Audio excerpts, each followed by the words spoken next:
15th century. Mr. Speaker, traditionally woven from stripes of cotton grown in the savanna soils of Temale, Yendi, Salaga, and neighboring towns, Fugu's creation was generally influenced by the northern region's climate and the availability of locally produced cotton. This attire evolved from simple tunic worn by warriors and farmers to royalty and chiefs. Mr. Speaker, although deeply rooted in northern culture and embodies ethnic identity, Fugu has over the years won the heart of the entire nation. Its tightly woven nature, interlocking motifs, and signature patterns symbolizes strength, authority, cultural pride, and unity. It is worn in colorful displays during festivals, weddings, funerals, and official gatherings. Mr. Speaker, the importance of Fugu, especially to northern Ghana, is vital and multifaceted. Economically, it sustains thousands of weavers and traders due to its high patronage to the northern region and exports to the diaspora. This single commodity fuels large markets, as well as many cultural centers, tourist sites, and the like across the country. Socially, Mr. Speaker, it marks status, achieves Fugu heavy with silver amulets, talisman, and rich design commands respect. Like we all are adorned in it today, it signifies its unifying capabilities. We have seen our first president of the land and the 5 making up the Big 6 declare our independence in beautifully hand-woven smocks. As we have seen other past presidents and great leaders, regardless of tribe or political affiliation, display the beautiful attire on many occasions. Mr. Speaker, in recent times, our President, His Excellency John Dramani Mahama, has always re-echoed and educated the world on Ghana's rich culture, as he represented us on his recent trip to Zambia in a beautiful piece. Mr. Speaker, today, amid urbanization, Fugu adapts and fits all persons and events. Fashion designers blend it with other fabrics to create customized version. Yet, it remains a pillar not only northern but Ghanaian identity, weaving past cultural differences and ethnic resilience into national visibility, harmony, and international recognition. Lastly, Mr. Speaker, I am very glad the government has declared Wednesdays a National Fugu Day, encouraging all Ghanaians and friends of the motherland to dedicate every Wednesday to wearing Fugu in its various forms and design, further promoting this outstanding traditional outfit on the world stage. I thank you, Mr. Speaker, for the opportunity to make this statement. Thank you. Honorable members, the floor is now open.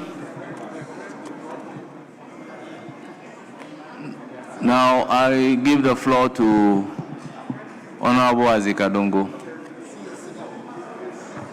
Thank you, Mr. Speaker. Mr. Speaker, I rise to commend the maker of this important statement.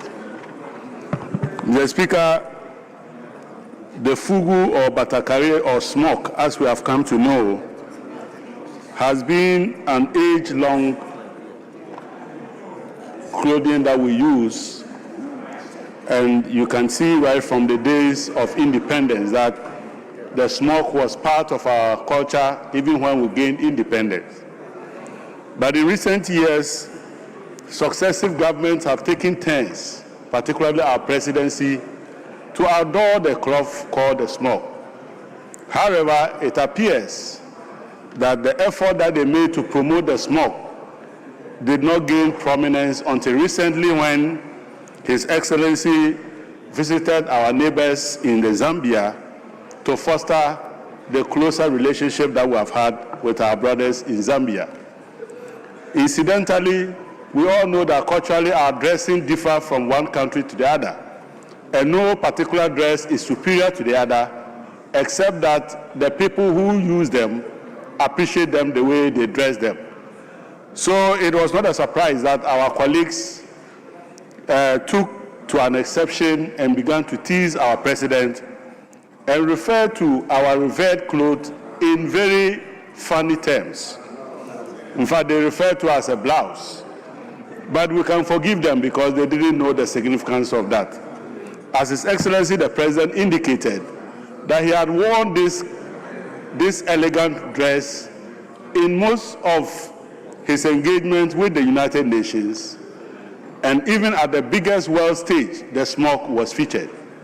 Unfortunately, it was surprising to him that the people of Zambia had not noticed that he had that proverbial liking for dressing in this attire. But then our neighbor, the President of the Zambia, in an attempt to atone for the misunderstanding of his people, indicated that he was on a mission to order several cloths or smock to the people of the Zambia. That gesture was a very interesting one, with him to calm the social media, banter that ensued. Mr. Speaker, I see the declaration by His Excellency to refer us back to wear this cloth on Wednesdays as a means to energize the industry and provide livelihood support to the people who deal in this clothing.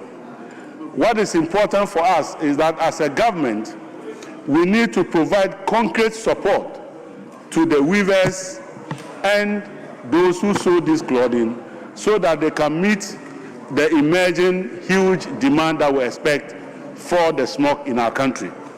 So, ladies and gentlemen, I want to encourage my colleagues, particularly for those of us who are from communities where this clothing is weaved, to provide the support that they need so that they can meet the market, earn some income, and boost the local economy. Mr. Speaker, this is the dawn of the Ghanaian that we have always yearned for.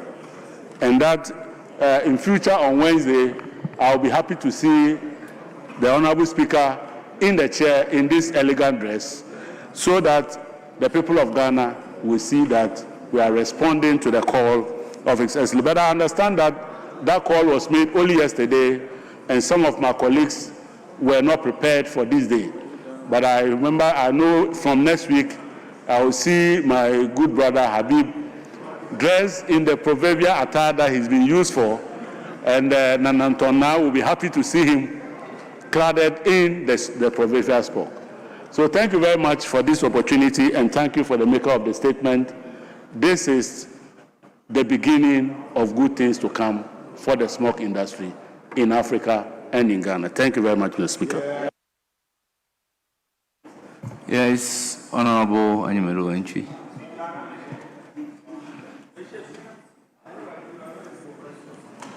Thank you, Mr. Speaker.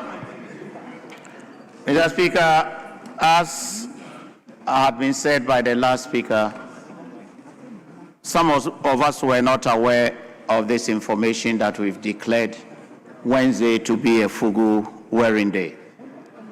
Last week, I was in my normal smock when I was about entering the chamber, and I met some of the pressmen who had said, that was Friday, that we had declared last Friday as the Fugu Friday.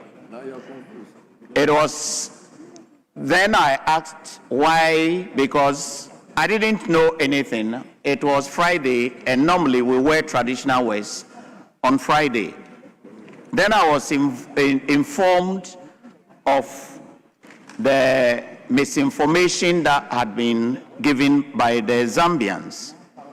Some saying that our president was wearing a parachute. Others also saying that he was wearing kaba. Mr. Speaker, this is the highest form of ignorance. This is not the first time that we are wearing smock. We've taken it to functions, we've taken it on travels, and everywhere in Africa and the rest of the world, anybody that sees smock admires it.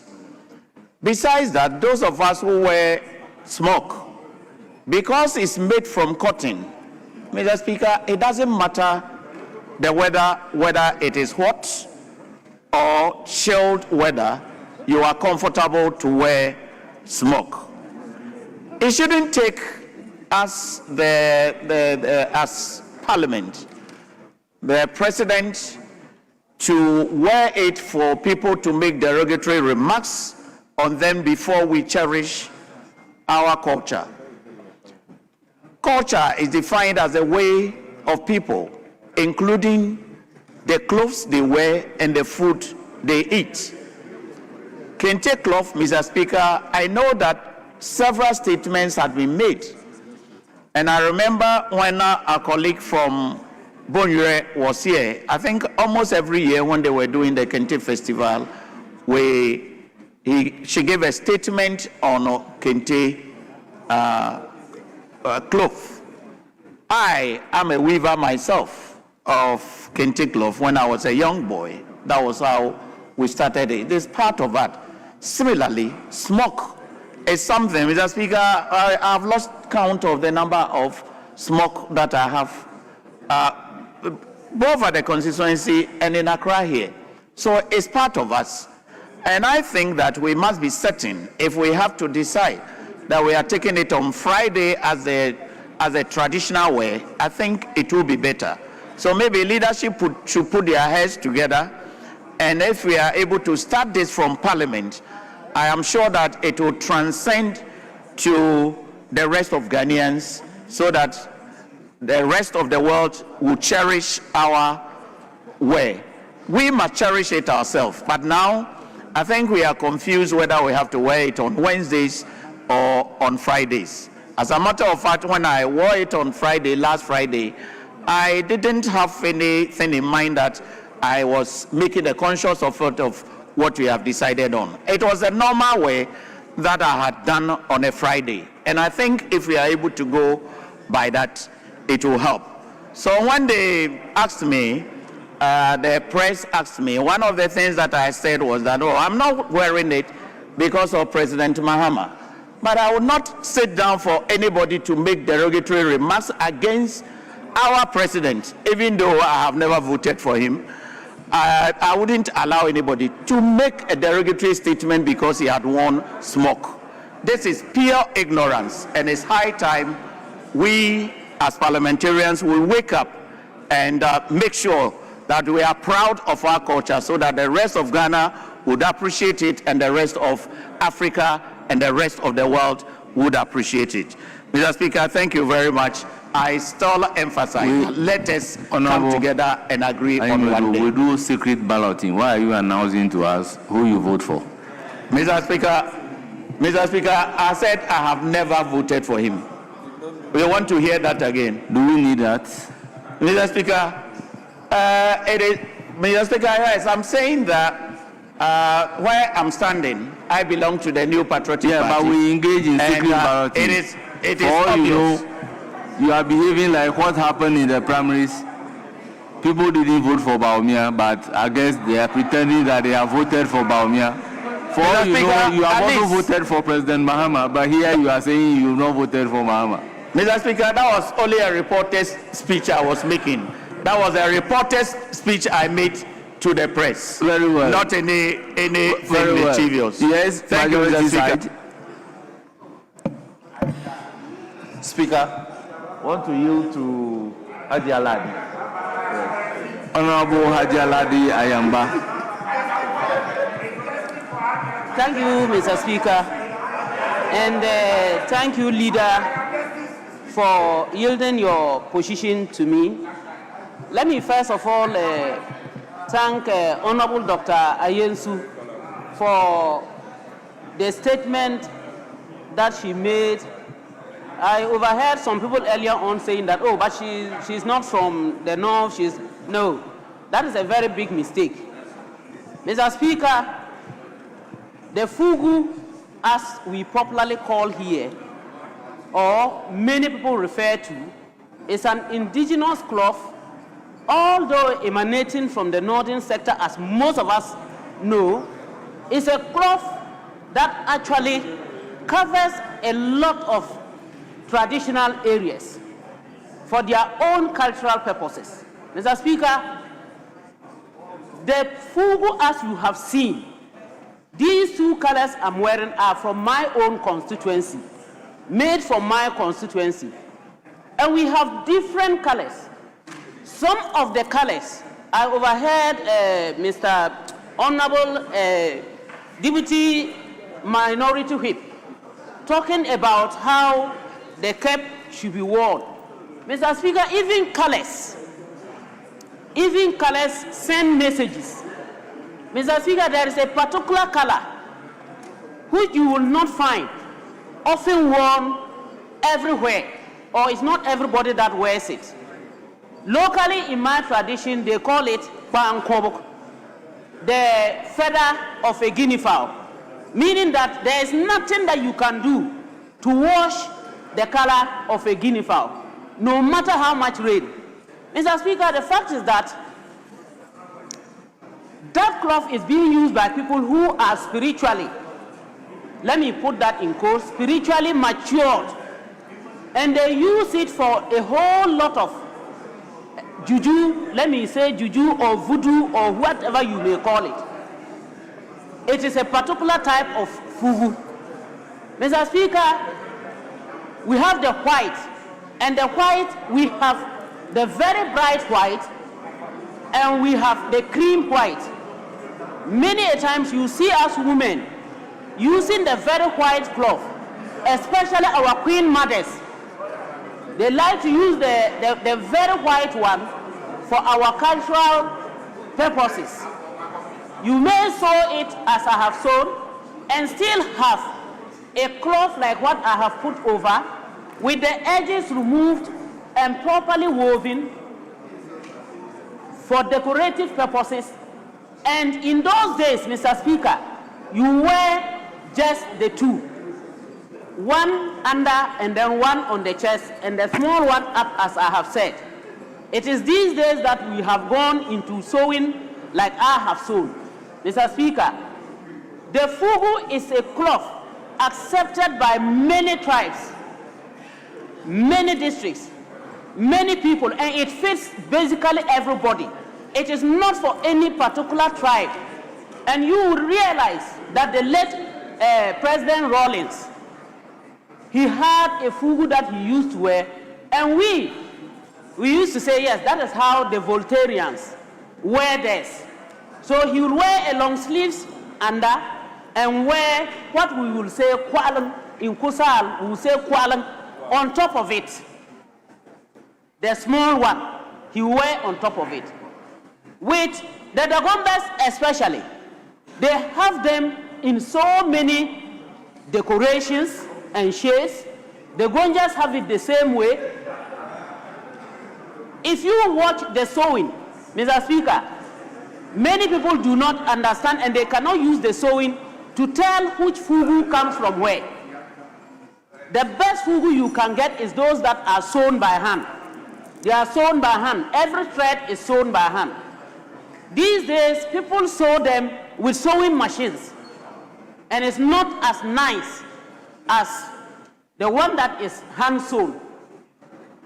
Now, some people these days also sew it with a sewing machine, but still use the hand, the needle and thread to decorate. And I've seen so many of them, basically almost all those here have got that type.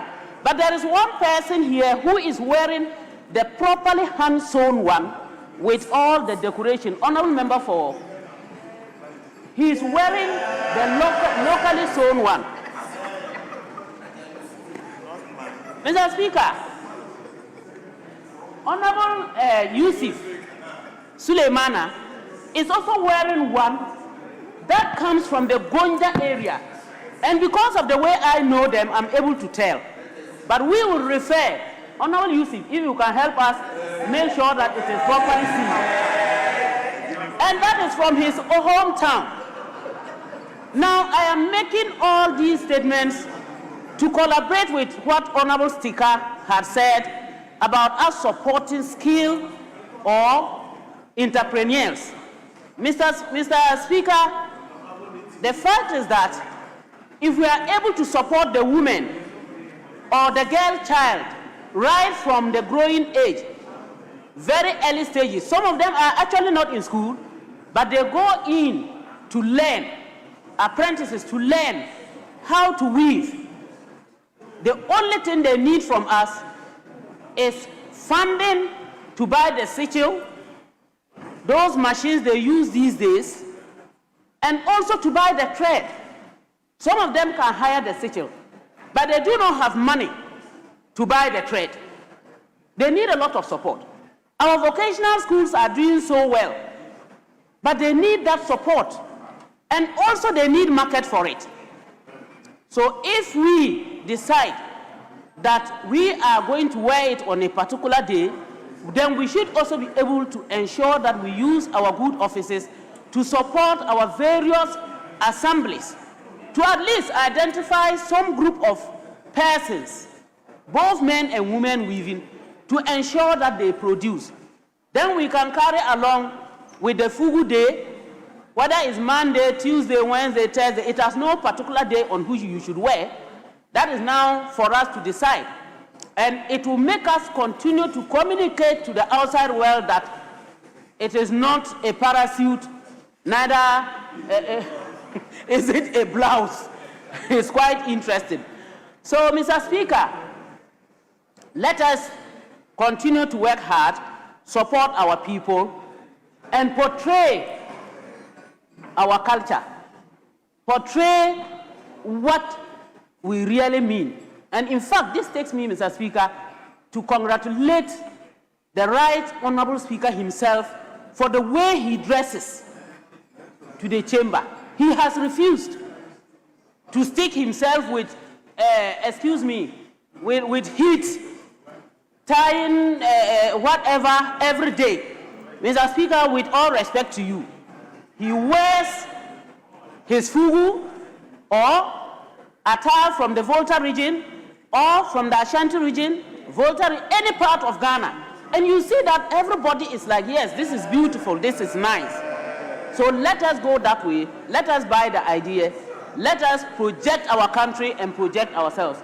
Honorable Dr. Iddrisu, well done.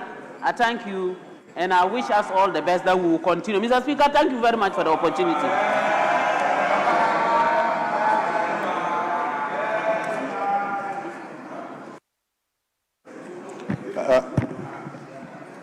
I think statement time. The minority side, you have not spoken. Speaker, after the maker, it's only Honorable Anyimadu who spoke. Nobody from our leadership. And Mr. Speaker, Very well. You have the floor. Thank you. And let me also commend the maker of the statement for this important statement. Mr. Speaker, it's, the President's call is a call in the right direction. It's a rehash of what President Kufuor did.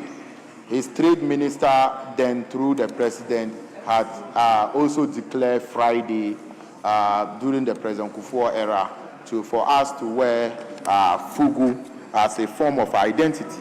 Mr. Speaker, the Fugu or African wear, Fugu specifically, it is originated from the northern region as a traditional wear. Mr. Speaker, it symbolizes authority, symbolizes respect and cultural identity. Mr. Speaker, we must know that there are ways and forms in which this Fugu is wear, and we must be able to identify ourselves with it. For instance, the Member of Parliament for Pusiga, Honorable Honorable Ajia Ladi. I didn't say Honorable Baba again, it's withdrawn. Honorable Baba is withdrawn. Honorable Ladi women, this is the proper way for women to wear the fugu. You do it batakari in a form, the way she is dressed with your diku, and then you have it on your shoulder. Just like how the Member of Parliament for Salaga South, Honorable Zuera, is dressed. That is how it is properly worn. Mr. Speaker, the maker of the statement must know that next time as a woman, this is the proper way for it to be dressed as a woman. As a woman. Mr. Speaker.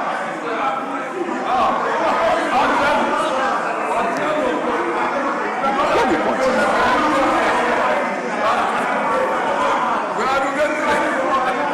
Mr. Speaker.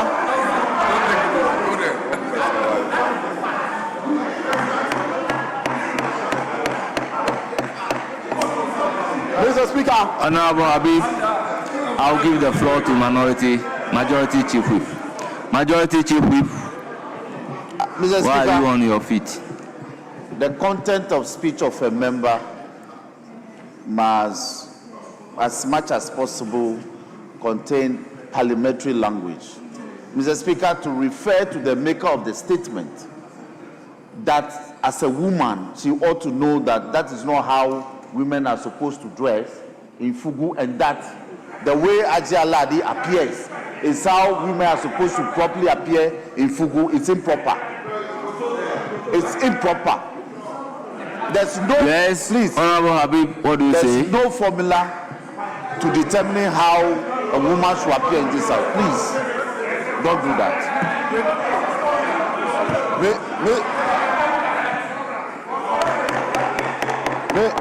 Honourable members, please, what is wrong is wrong. Mr. Speaker, no matter where it is coming from. Mr. Speaker. So let's just accept and move forward. Mr. Speaker, he's in the Majority Chief Whip interpretation of what I said is completely out of context. Mr. Speaker, I said that traditionally, what Honorable Ladi is wearing, traditionally, what Honorable Ladi is wearing is how women dress in the Fugu Honorable attire. Habib, you are right, but so long as you said as a woman, I mean, you know it is offensive. Mr. And once Speaker, it is offensive, Mr. you only Speaker, have to do the guided. needful. Mr. Speaker, I am guided. Mr. Speaker, I am guided. Allow him to talk. Why? If you allow him to talk, how is the speaker going to hear? Keep quiet and allow him to talk. Mr. Speaker, let me continue to make my point. I'm guided. Please just withdraw that and proceed. Mr. Speaker, Mr. Speaker is withdrawn. But, Mr. Speaker, I am making this statement to be able to also give out a form of education on tradition. And when I make such statements, I will definitely not make a statement to insult her in any way. And I am saying traditionally, women dress like Honorable Zuera and Honorable Ladi. That was the point I was making. So, Mr. Speaker, I'll continue to make my point. And, Mr. Speaker, wearing Fugu.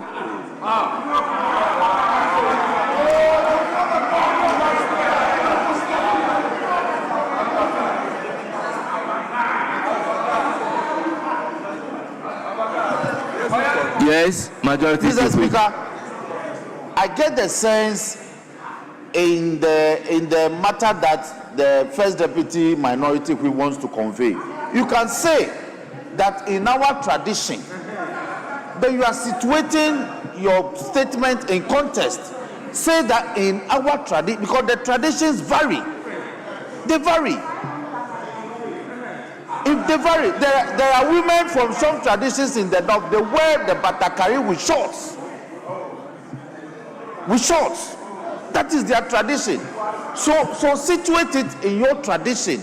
Then you are clear to go. But if you say traditionally, you are mixing all the traditions. They are not the same. Please.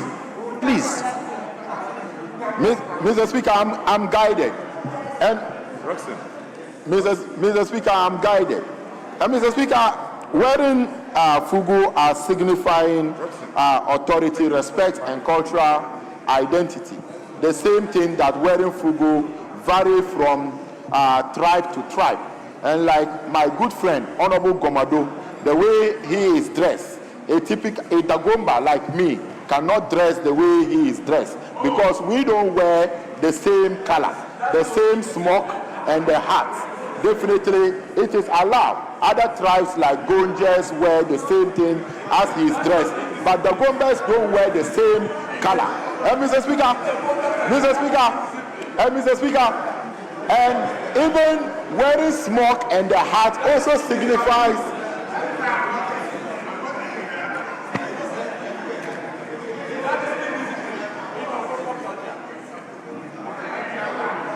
Thank you, Mr. Speaker. Mr. Speaker, when you wear the smock with the hat,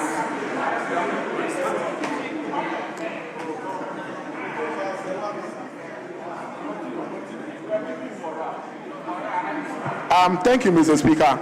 Mr. Speaker, wearing smock with the hat also signifies authority. And Mr. Speaker, traditionally, if you wear the hat, if it is tilted to the left or right, it means influence, it means wealth, and it means somebody who is peaceful. If you wear the hat with it tilting to your occiput, it signifies that probably nobody will be able to defeat you.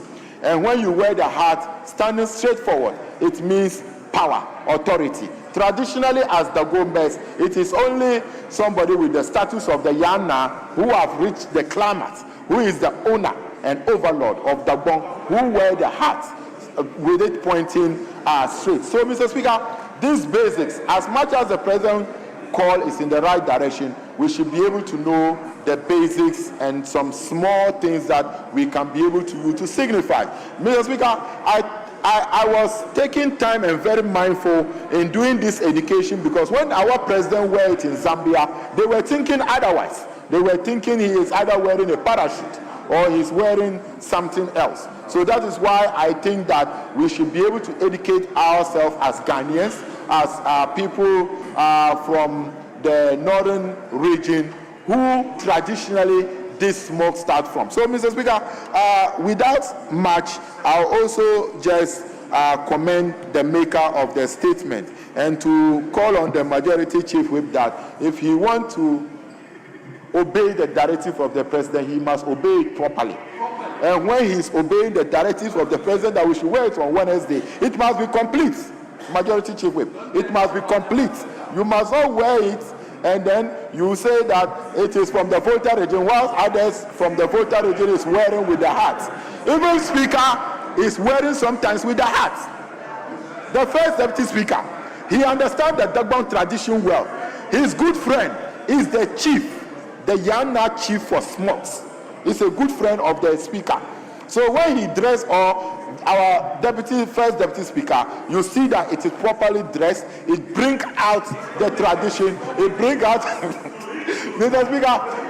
Speaker, I won't be distracted without much. This is I support the maker of the statement, and I think we should obey it and always try to wear it on Wednesday. But probably after we have passed a lot of things, then we will be able to appreciate that this signifies and bring us out as northerners. I thank you, Mr. Speaker. Members, it is good to wear made in Ghana clothes, Fugu for that matter. Honourable members, there is no single traditional way of wearing Fugu. Honourable members, some can wear the Fugu Batakari with 2 inner, 3 inner. Some will just wear without the inner. Honourable members, some believe that with the hat, if you turn it to your left, it means you are not married, you are available. And some also believe that when you turn it to the right, it means you are married, you are not available. So these things do not have a single meaning or a way of wearing the smock. And it is not automatic that once you are in Smock, you have to wear the hat. It depends upon the way you want to dress. On this note, I want to thank the maker of the statement that every Wednesday we must do well to be in the Fugu. All members, it is true. If an ewe or a is dressing in cloth, he will have to wear a shirt we call jumper. But when the Ashantis are wearing cloth, they don't wear the jumper. So there is no single traditional way of wearing the cloth. It varies from one place to another. And if you can watch, if Right Honorable Speaker want to dress in cloth in a way, you will see him wearing jumper before the cloth. When he wants to go Ashanti way, you will realize that he won't wear jumper, he will just wear the cloth. So it varies from one area to the other. I thank the maker of the statement, and we must make it a habit that every Wednesday we all appear in our Smock in order to promote Made in Ghana wear. Thank you very much. All members, statement time is ended.